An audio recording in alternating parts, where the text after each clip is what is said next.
아멘. 어느 교회에서 설날을 맞이하여서 윷놀이를 하게 되었습니다. 예선전을 거쳐서 마침내 결승전 경기를 펼치게 되었습니다. 근데 팽팽할 줄 알았던 결승전 경기가 너무 싱겁게 끝날 상황이 돼버린 거예요. 한 팀의 일방적인 승리가 눈앞에 보이게 된 겁니다. 지는 팀의 어떤 집사님 한 분이 이제 실망하고 김이 샌 나머지 옆에 있던 주일학생에게 얘기했습니다. 야, 나 대신 네가 윷 던져라. 그랬더니 그 주일학생이, 여러분 그 주일학생의 그 마음이 어땠겠어요? 어른들 노는데 끼고 싶었는데 낄 수가 없었는데 자기 보고 던지라고 하잖아요. 얼마나 좋아했는지. 근데 바로 던지지 않고 갑자기 예배당을 가는 거예요. 그래서 예배당에 가서 이렇게 기도합니다. 하나님, 저보고 윷을 던지래요. 하나님께서 함께 하시면 무엇이든 가능하다고 하셨죠. 믿음으로 구하라고 하셨잖아요. 간절히 믿음으로 구합니다. 우리 팀이 꼭 이기게 해주세요. 그리고 그 주일학생이 돌아와서 윷을 던졌는데 어떻게 됐을까요? 윷을 6번 연속으로 해가지고 그 팀이 역전승을 했다는 거예요. 어느 목사님의 설교를 통해서 들은 예화인데 진짜인지 가짜인지는 잘 모르겠습니다. 그러나 한 가지 확실한 것은 있습니다. 하나님은 기적과도 같은 놀라운 위대한 일들을 얼마든지 일으킬 수 있는 그런 분이시라는 것이고, 또한 오늘날 많은 성도들이 그것을 기대함으로 기도하고 또 기다리며 살아가고 있다는 거예요. 하나님, 나의 삶에도 하나님의 능력과 일하심을 보여주세요. 하나님, 나의 가정에도 우리 자녀들 가운데도 그런 일을 행하여 주세요. 이와 관련해서 얼마 전에 SNS에 어떤 목사님이 이런 글을 올리셨어요. 목회보다 대리운전이 편하다. 너무 궁금한 거예요. 그래서 읽어봤더니 그 내용이 뭐냐면, 목사님이 한 5년 전에 교회를 개척을 했는데, 개척교회를 한다는 게 얼마나 어렵습니까? 너무 힘든 거예요. 그 소망이 제발 1년에 한 가정이라도 왔으면 좋겠는데, 한 가정은커녕 1년에 한 성도도 교회가 늘질 않는 거예요. 교회가 그런 형편에 처하니까 목사님 가정의 생활이 어려운 거예요. 애들이 외식하자고 하면은 걱정이 앞서는 겁니다. 안 해주자니 애들한테 상처를 줄 것 같고, 해주자니 하고 나면은 당장 내일에 먹을 것이 걱정이 되고, 목사님이 고민을 하다가 밤에 대리운전이라도 해야 되겠다 싶어서 대리운전을 나간 거예요. 그랬더니 보니까 대리운전이 목회보다 더 편하다는 거예요. 왜냐하면 성도들보다 술 먹은 사람이 더 낫고, 또 성도들은 뭘 도와줘도 목회자가 그래야 되는 거 당연하게 여기는데, 대리운전을 하고 나면 감사하다는 인사와 더불어서 그에 합당한 대가가 주어지는 거예요. 그 외에도 여러 가지를 생각해 보니까, 야, 대리운전이 목회보다 낫다. 그런 생각들을 쭉 적어 놓으셨는데, 마지막 글 마지막에 뭐라고 마무리 짓고 계시는지 아세요? 그래도 하나님의 사명이니 그 맡은 사명에만 집중할 수 있는 날이 속히 찾아오기를 날마다 두 손 모아 기도합니다. 이렇게 누군가는 어렵고 힘든 현실과 상황에서 벗어나기 위해서, 또 누군가는 여러 문제의 해결과 질병에서의 회복을 위해서, 꿈꾸고 계획하는 바를 얻고 이루기 위해서 등등 저마다의 기대 속에 하나님의 강권적 개입으로 일하심의 역사가 나타나기를 오늘도 많은 사람들이 기대하고 기도하며 기다리며 살고 있다는 거예요. 근데 여러분, 실상은 어떻습니까? 기대한 대로 하나님의 일하심이 빨리 나타나지 않고, 우리의 기다림의 시간은 계속 길어져서 언제 그런 일들이 일어날지도 모르겠고, 때로는 아예 내가 기대하던 그 일이 일어나지도 않고 하나님의 역사가 나타나지 않는 경우도 있어요. 뭐가 문제일까요? 우리가 하나님 앞에 어떤 기대를 가지고 기도하는 것이 잘못된 것일까? 그렇지 않아요. 성경에서 그렇지 않다라고 얘기하거든요. 분명히 하나님 말씀하셨어요. 너는 내게 부르짖으라. 내가 내게 응답하겠고 내가 알지 못하는 크고 비밀한 일을 내게 보이리라. 예수님도 말씀하셨어요. 구하라 그러면 너희에게 주실 것이요, 찾으라 그러면 찾을 것이요, 문을 두드리라 그러면 너희에게 열릴 것이니. 우리가 하나님의 일하심을 우리의 삶과 가정에 나타나기를 기대하며 기도하고 기다리는 것은 절대 잘못된 일 아니라는 거예요. 하나님은 반드시 우리의 기도를 들으시고 응답하시기 때문입니다. 그럼 뭐가 문제일까요? 사도 야고보가 이런 답을 주더라고요. 구하여도 받지 못함은 정욕으로 쓰려고 잘못 구하기 때문이라. 우리가 기대하며 기도하고 기다리는 것들이 하나님의 뜻, 계획과는 아무런 상관이 없는 지극히 개인의 이기심과 욕심에 의한 것이고 또 세상적인 것이 아닌지 점검해 보라는 거예요. 그러한 것들은 자식이 원해도 자식을 망치는 것이면 어느 부모든 그 자식의 그 말을 들어주지 않는 것처럼 하나님이 들어주시고 일하실 수 없는 거예요. 그런가 하면 세상 사람들이 종종 성도들에게 이런 얘기를 하죠. 기도만 하면 다 되냐? 기도만 하면 그만이냐? 기도하면 하나님께서 반드시 응답하실 것을 이루실 것을 확신하기에 더욱 적극적인 삶을 살아가고 신앙생활하는 모습이 있어야 되는데 성도들에게 좀처럼 그런 모습을 찾아볼 수가 없는 거예요. 그저 기도만 하고 행동함이 없는 지극히 소극적인 태도와 모습만이 가득하다는 겁니다. 들어주시면 다행이고 안 되면 제 힘으로 알아서 살게요. 이런 거죠. 이러니 기대하며 기도하고 기다리는 하나님의 일하심 역사가 나타나지 않는 것입니다. 앞에서도 자녀를 키우는 부모의 예를 들었지만 여러분, 부모가 어떤 자식이 아무런 노력도 힘도 쓰지 않아요. 근데 그런 자식을 위해서 부모가 계속 뭔가를 알아서 해줘요. 그게 자식을 위하는 길입니까? 아니면 자식을 해치는 길입니까? 자, 그거에 빗대어서 하나님이 우리가 아무런 적극적인 태도와 신앙의 모습이 없는데 알아서 척척척척 해줘요. 그게 우리를 위하는 길일까요? 하나님이 왜 우리에게 기대하던 일을 이루어지지 않는지 좀 아시겠어요? 물론 하나님께서는 너무나 절박하고 위급한 순간에는 그러한 것들 따지지 않고 일하시고 능력을 보여주십니다. 역사하신다는 거예요. 이스라엘 백성들이 홍해 앞에 섰을 때 하나님이 홍해를 갈라주셨죠. 근데 이스라엘 백성들이 한 일은 뭐예요? 불평불만만 했어요. 원망만 했어요. 우리 여기로 데리고 와서 매장지가 없어서 여기에다가 매장시키려고 했던 것이냐? 근데 하나님이 모세를 통해서 홍해를 갈라주셨어요. 왜요? 위급하고 급하니까. 그거 따질 겨를이 없는 거예요. 요나가요, 하나님 앞에 불순종함으로 니느웨가 아니라 다시스를 향해서 가다가 던져졌어요. 근데 하나님께서 큰 물고기를 예비하사 그를 구원해 주셨단 말이에요. 요나는 한 게 불순종밖에 없죠. 근데 하나님이 그렇게 해주셨어요. 왜요? 급하고 위급하니까.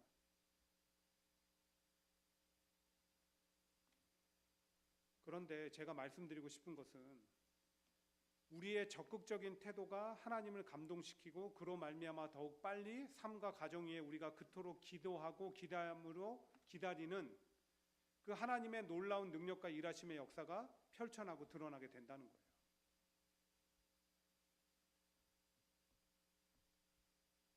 그 사실을 우리는 오늘 본문을 통해서 보게 되는데, 오늘 본문의 내용은 우리가 너무나도 잘 알고 있는 것으로 하나님께서 천사 가브리엘을 보내사 마리아에게 너의 태를 통해서 하나님의 메시아 예수님을 보내시겠노라 라고 알리시는 장면입니다.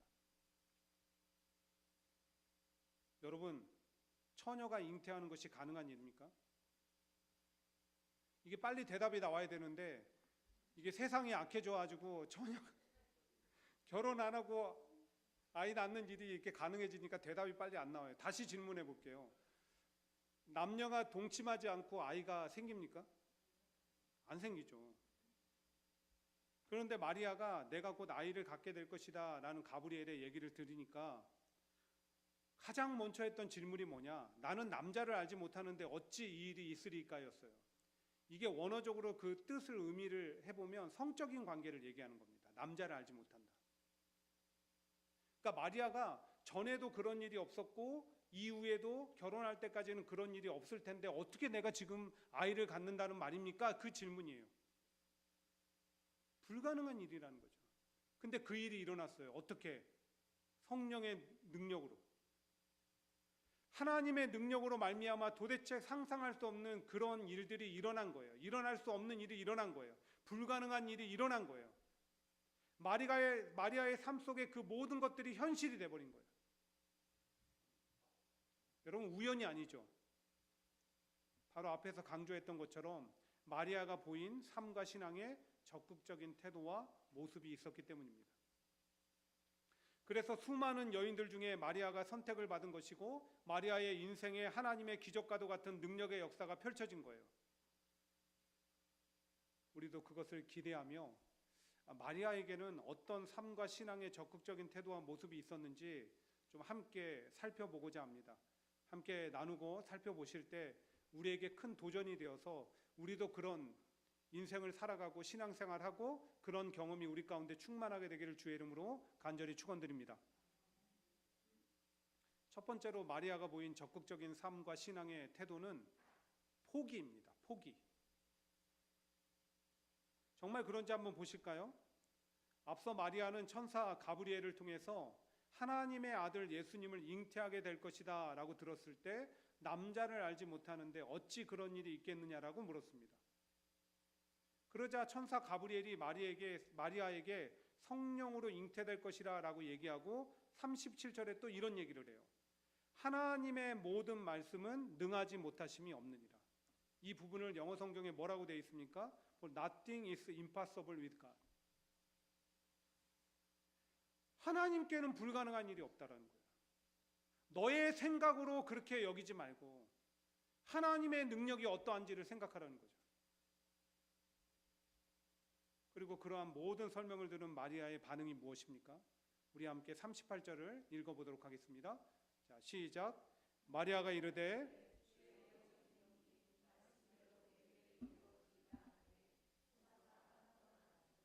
마리아가 뭐라고 그래요? 자기를 가리켜 주의 여종이다 이렇게 얘기하죠. 하나님을 나의 주인으로 삼은 거예요. 여긴 거예요. 고백한 거예요. 여러분, 종이 주인 앞에서 해야 되는 일이 뭐죠? 순종하는 일이에요. 근데 그 순종하기 위해서 먼저 선행되는 것이 무엇입니까? 포기입니다. 먼저 자기 생각과 권리나 삶을 포기할 때 비로소 순종으로 나아가는 거예요. 그렇습니다. 마리아가 자기를 주의 여종이라고 고백한 것은 하나님의 말씀과 뜻 앞에 자기를 포기한 거예요. 그 결과 마리아의 태를 통해 하나님의 독생자 예수님께서 이 땅에 오시는, 다른 말로 하면 마리아의 인생에 위대한 하나님의 일하심과 역사가 펼쳐지고 일어나게 됐다는 거예요. 여러분, 마리아의 인생만 그런 것이 아닙니다. 아브라함이 어찌 그 많은 축복을 받고 믿음의 조상이라는 그 놀라운 칭호를 받을 수 있게 됐습니까? 본토 친척 아비집을 떠나는 포기가 있었기 때문에. 나중에는 심지어 100세에 낳은 아들 이삭도 포기하려고 했죠. 모세는 어때요? 하나님이 부르셨을 때 얼마나 거부했는지 모릅니다. 완강하게 끈질기게 거부했어요. 별 핑계를 다 댔어요. 저는 능력 밖의 사람입니다. 저는 말을 잘 못합니다. 제가 갔는데 바로가 너는 누구냐 그러고 또 하나님은 누구냐라고 물어보면 어떻게 합니까? 질문에 질문이 꼬리를 물었어요. 근데 여러분, 우리보다 고집이 세신 분이 누구예요? 하나님이세요. 결국은 포기했죠. 다 포기했어요. 하나님 앞에 순종하기로 했어요. 그 결과 어떻게 됐습니까? 모세가 가는 곳곳마다 모세를 통해서 하나님의 일하심과 능력이 펼쳐졌어요. 그 인생이 그렇게 변화된 거예요. 어린아이가 물고기 2마리와 보리떡 5개를 포기했을 때 5,000명을 먹고 12바구니가 남는 위대한 하나님의 일하심이 드러났습니다. 그 외에도 많은 하나님의 사람들이 자기를 또 자기 소유를 자기 권리를 포기했을 때, 삶을 들였을 때 그 인생 가운데 하나님의 일하심과 능력이 수없이 많이 펼쳐지는 예들이 많아요. 근데 포기하지 않는 인생 가운데 어때요? 하나님의 일하심이 드러나지 않는 거예요. 오늘 우리의 모습은 어떻습니까? 우리의 모습이 어때요? 우리가 살아갈 때 제일 안 되는 게 신앙적으로, 삶적으로 포기하는 거 아닙니까? 그것도 하나님 앞에서 우리가 제일 안 되는 게 포기하는 거 아니에요? 정말 오래된 예화 하나 소개하려고 합니다. 어떤 사람이 산에 갔다가 그만 발을 헛디뎌서 낭떠러지 있는 대로 대굴대굴 굴러간 거예요. 살려고 발버둥을 치다가 겨우 나뭇가지 하나 딱 붙들고 매달렸네요. 이제 살아야 되잖아요. 위를 향해서 소리치는 거예요. 누구 없어요? 누구 없어요? 나 좀 살려주세요. 나 좀 도와주세요. 근데 거짓말도 같은 일이 일어났습니다. 갑자기 하나님의 음성이 들리는 거예요. 하나님 맞으세요? 맞단다. 네가 믿는 하나님이다. 하나님 저 좀 살려주세요. 저 좀 살려주세요. 내가 너 살려줄 거 믿지? 그럼 내가 시키는 대로 해라. 어떻게 하면 되는데요? 네가 잡고 있는 그 손을 놔라. 하나님 그건 아닌 것 같아요. 그래서 손을 놔라. 이 사람이 고민에 빠졌습니다. 한참 고민하다가 위를 향해서 그렇게 소리쳤대잖아요. 저 위에 하나님 말고 다른 사람 없어요? 대개 이해하는 성도들의 믿음을 진단하는 용도로 사용됩니다. 오늘날 성도들이 믿음이 있다고 말은 하나 정작 믿음으로 행하지 못한다는 거예요. 근데 말씀을 준비하는 저에게 이 예화가 마치 우리를 포함한 많은 성도들이 얼마나 이기적인 모습 가운데 살아가는지가 보여지는 거예요. 하나님의 일하심을 바라지만 또 한편으로는 내 손에 쥐고 있는 것을 놓고 싶지 않은 거죠. 그죠? 하나님 구해주세요. 날 살려주세요. 근데 손을 놓으라니까 포기하고 싶지는 않은 거예요. 이것도 누리고 싶고 저것도 누리고 싶고 이것도 즐기고 싶고 저것도 즐기고 싶고 그러니까 늘 하나님 앞에서 포기가 안 돼요. 세계적인 그 동기부여 전문가이자 경영 컨설턴트인 보도 셰퍼가 자신의 책 이기는 습관에서 이런 얘기를 하더라고요. 사람들이 미래를 향해 나아가기 위해서 결단을 해야 되는데 그것을 하지 못하는 이유가 있대요. 그것은 바로 오늘의 안락함을 포기하지 못하기 때문에. 근데 그 오늘 내가 누리는 그 안락함을 포기하고 결심하고 앞으로 나아갈 때 뭐가 열리는 거예요? 미래가 열리는 거예요. 마찬가지입니다. 세상에서는 포기할 때 어리석고 나약하다고 비난할지 모르나 하나님 앞에서 그 말씀을 따라 포기하는 것은 다르다는 거예요. 내 생각과 권리뿐 아니라 손에 쥐고 있는 무언가 또 내가 즐기고 누리는 무언가를 포기하는 것은 결코 어리석은 일이 아닙니다. 그 포기의 자리가 하나님의 능력과 역사로 채워지고 일하심 가운데 우리 앞에 새로운 미래가 펼쳐질 것이기 때문에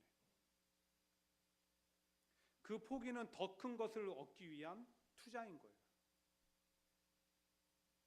우리 모두 하나님 앞에서 포기할 줄 아는 성도가 되어서 하나님의 능력과 일하심이 삶과 가정에 나타나되 더 빨리 나타나는 그런 일들이 있게 되기를 주의 이름으로 축복합니다.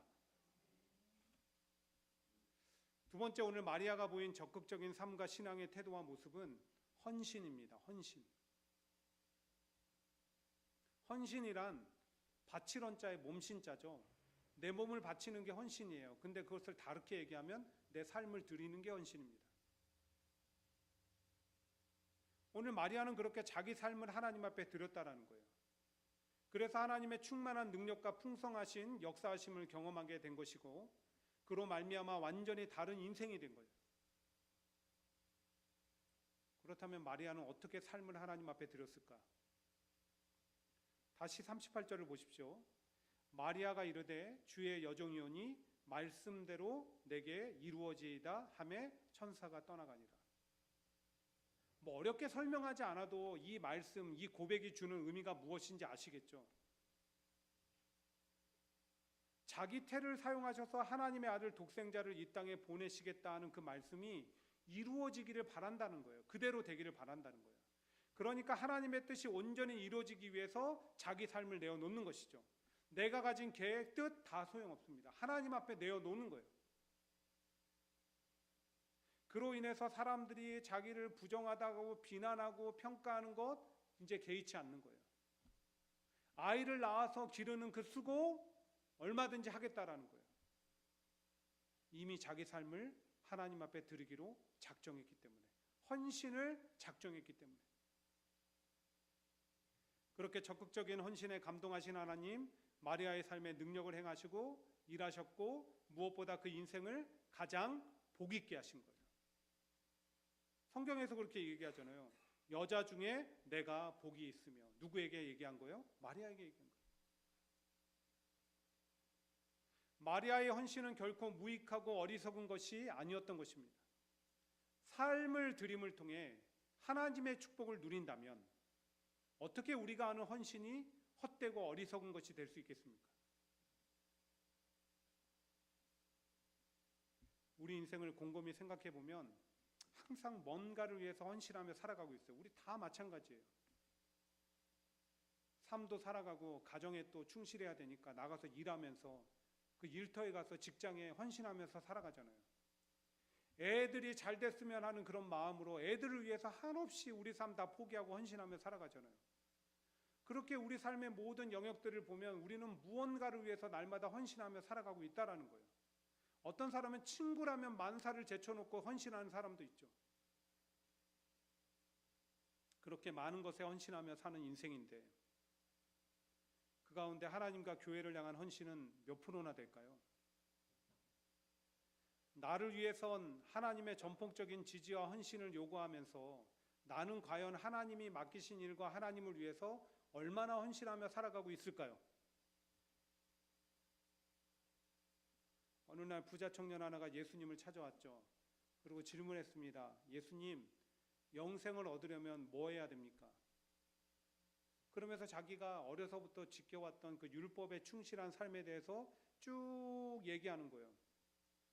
우리가 볼 때는 대단히 헌신했다 싶은데 예수님 볼 때는 부족한 게 있었던 것 같아요. 예수님이 부족하다 얘기하시면서 네가 가진 것을 팔아서 가난한 자들에게 주고 나를 따르라 이렇게 얘기하셨죠. 어떻게 됐습니까? 가진 게 많아서 고민하고 돌아갔습니다. 그렇습니다. 이 부자 청년은 헌신은 하긴 했지만 주님 편에서 원하시는 헌신이 아니라 내가 할 수 있는 헌신을 했던 거예요. 늦게라도 주님의 부르심을 따라 헌신했다면 어떻게 되었을까요? 영생을 얻었겠죠. 사랑하는 성도 여러분, 우리는 가진 것 다 바치지 않았는데도 불구하고 예수님께서 친히 그 생명까지 내어주시는 희생과 사랑, 그리고 그것을 믿는 믿음 안에서 영생을 값없이 거저받았습니다. 우리에게 주셨어요. 그런 우리가 하나님과 교회를 위해 때론 예수님과 함께 사역하기 위해 하는 모든 헌신이 지나칠 수 있을까요? 부당한 요구일까요? 마땅히 해야 되는 것 아닌가요? 그런데 우린 왜 이리 조건적이고 따지는 것이 많은지 우리는 늘 이렇게 기도하잖아요. 하나님 이렇게 해주시면 이렇게 할게요. 이렇게 하고가 먼저가 아니라 이렇게 해주시면 이렇게 할게요. 나이 때문에, 능력 때문에, 건강 때문에, 형편 때문에 못하겠다고 말씀하지 마세요. 모세는 80세에 부르심 받아서 죽는 그 순간까지 하나님 앞에 헌신했고요. 예수님의 제자들은 다 별 볼 일 없었습니다. 바울은요, 간질병이라고 알려진 그 질병을 가지고도 평생 헌신했습니다. 그때 그들은 모두 자기 삶에 하나님의 일하심과 능력을 경험할 수 있었던 거예요. 이게 얼마나 큰 축복입니까?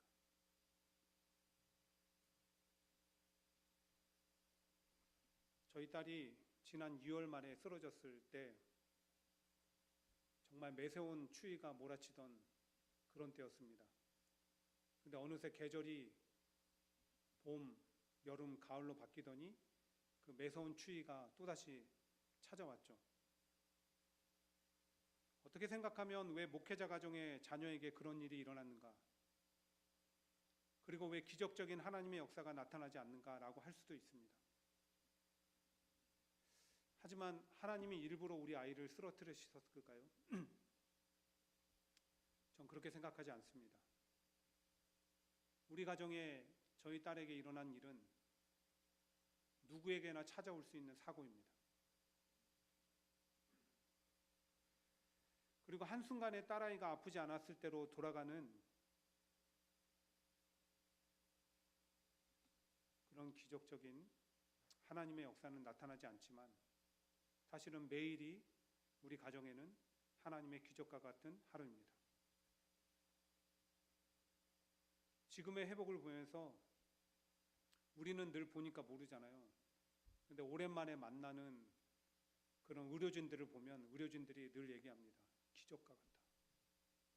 어메이징하다고. 저 발목 돌아오는 거 보이냐고. 저 말하는 거 보이냐고. 그들은 그저 럭키라고 얘기하지만 저는 알고 있습니다. 하나님이 일하시고 계신다. 그것도 우연이 아닙니다. 처음에 저희 가정에 그 일이 닥쳤을 때 주변에 있는 많은 목회자분들이 저에게 그렇게 권했어요. 목사님, 주일 예배 빼놓고 다 쉬세요. 애를 위해서만 집중하세요. 근데 죄송한데 저는 그게 사탄의 음성처럼 들렸습니다. 그래서 그 어느 것 하나 포기하지 않았습니다. 때로는 애랑 병원에 있다가 새벽 2시에 집에 와도 새벽 예배를 했습니다. 하나님 앞에 그렇게 헌신하며 저와 제 아내가 살아왔기에 하나님이 우리 딸을 통해서, 우리 가정을 통해서 일하심과 능력을 펼치고 계시는 거예요.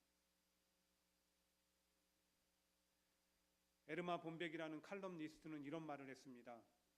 인생의 마지막에 하나님 앞에 섰을 때 한 달란트도 남기지 않고 주님이 주신 모든 것을 다 사용했습니다라고 말할 수 있기를 바랍니다. 조지 휘필드 목사님 이렇게 얘기했습니다. 녹슬어 없어지기보다 닳아서 없어지는 인생을 살라. 우리가 그런 헌신을 결단하고 살아내어서 그토록 기대하며 기다리던 하나님의 능력과 역사가 삶에 베풀어지고 일어나기를 간절히 소망합니다. 거기에 더해서 날마다 자기 포기를 통해서 하나님을 따르고 예수님과 동행하는 신앙과 삶의 균형 잡힌 그런 성도가 되기를 바라요. 그래서 그토록 고대하던 하나님의 능력과 역사가 속히 삶과 가정, 기업과 자녀, 더 나아가 교회 가운데 일어나고요. 우리도 마리아처럼요. 우리 인생을 바꿔주시는 하나님의 축복을 누리게 되길 간절히 주의 이름으로 축원드립니다. 오늘 말씀 생각하며 함께 이렇게 찬양하고 기도함으로 예배를 마치겠습니다.